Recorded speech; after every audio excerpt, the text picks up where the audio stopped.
வாழைக்காய் வறுவலுங்க. இது எப்படி செய்யலாம்னு பார்க்கலாமாங்க. வணக்கங்க. ஐத்தா சமையலரே. வாழைக்காய் வறுவல் செய்யலாங்க. வாழைக்காயை தோல் சீவி கட் பண்ணி எடுத்துக்கலாங்க.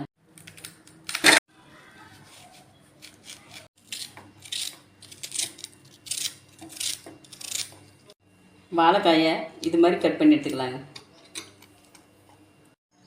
எண்ணெய் ஊற்றிக்கலாங்க. கடுகு போட்டுக்கலாங்க. ஒரு பெரிய வெங்காயத்தை இப்படி கட் பண்ணி போட்டுக்கலாங்க.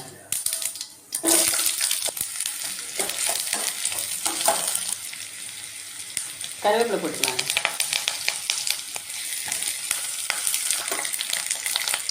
வெங்காயத்தை நல்லா வணக்கி விடலாங்க.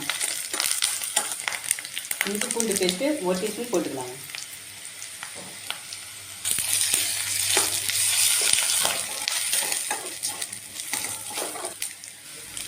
இஞ்சி பூண்டு பச்சை வாசனை போன பிறகு ஒரு சின்ன தக்காளி கட் பண்ணி போட்டுக்கலாங்க.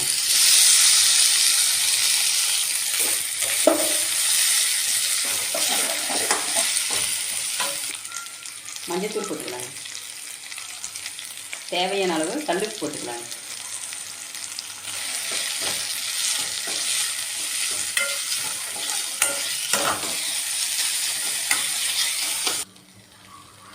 தக்காளி நல்லா வணக்கிட்டு 2 டீஸ்பூன் மட்டன் மசாலா தூள் போட்டுக்கலாங்க.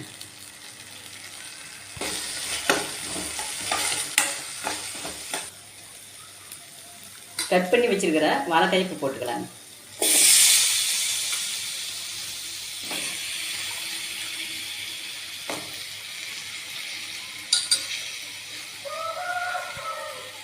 ஸ்டவ்வை சிம்மில் வச்சுட்டு கிளறி விடலாங்க. தண்ணி ஊற்றாதீங்க. தண்ணி ஊற்றாமல் 1 நிமிஷம் மூடி வைக்கலாங்க.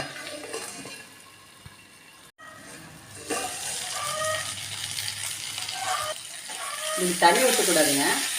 இப்படியே கிளறி தான் வேக வைக்கணும். அப்போ தான் நல்ல டேஸ்ட்டு கிடைக்கும்.